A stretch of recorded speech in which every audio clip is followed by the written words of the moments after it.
everybody, it's Haley, and today we are making king cake, which is something that people usually make for Epiphany or Three Kings Day, which is January 6th. That's like the earliest that you can make it. And then people have this cake for Mardi Gras, which this year is February 13th. And you decorate it with some fun Mardi Gras colored sprinkles. The first time I made king cake was a couple years ago when Sam and I took breads and rolls class at school.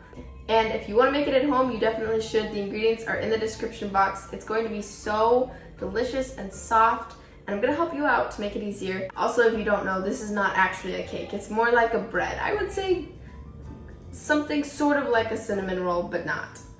Okay, let's get started.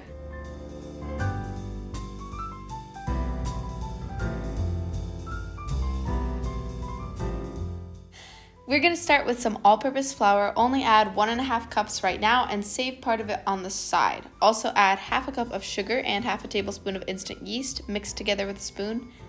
Then add half a cup of warm milk, 2 tablespoons melted butter, 3/4 teaspoon of salt, 1 egg beaten, 1 teaspoon of vanilla extract, a 1/3 cup of warm water, and we're going to stir that together.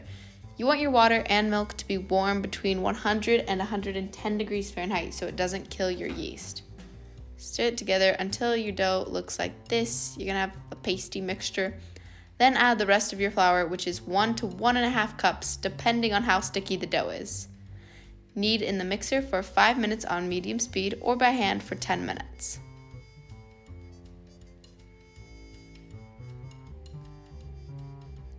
After that, we're gonna put it on a lightly floured surface and form it into a ball.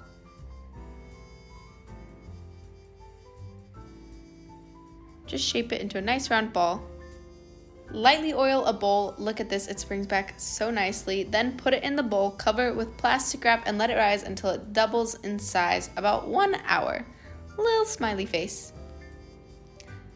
Then to make the filling, combine 1/3 cup brown sugar, 3 tablespoons sugar, 1/4 cup flour, 1 teaspoon cinnamon, 2 tablespoons salted melted butter. Just mix it all together. This looks so yummy. For the frosting, you need 1 cup of powdered sugar, and please sift it if you can so it's not lumpy. Then add 1.5 tablespoons milk, 1/2 tablespoon melted butter, 1/2 teaspoon lemon juice, 1/2 teaspoon vanilla extract, and mix until smooth.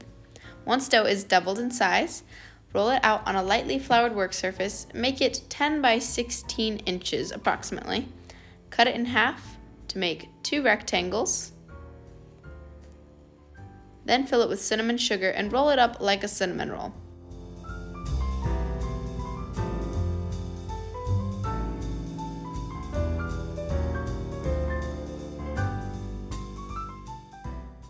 Once you have 2 ropes of the dough, we're going to twist them together like this. This method worked for me, kind of going over and under.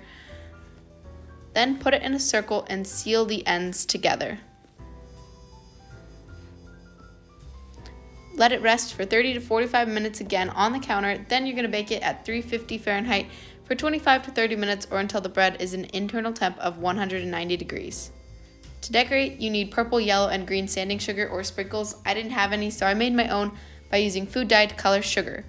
Once the king cake is fully cooled, spread the icing on top and immediately top with colored sprinkles. Look at this. Oh my gosh, it looks amazing.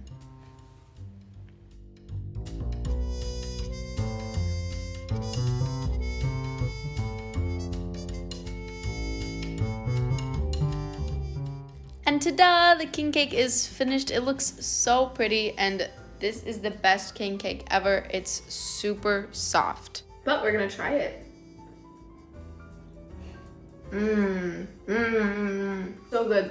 I love the cinnamon sugar filling.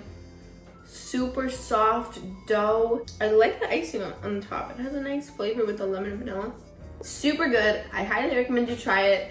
Don't forget to give this video a thumbs up and click the subscribe button and let me know in the comments what else you want to see me make. And I'll see you next time. Bye!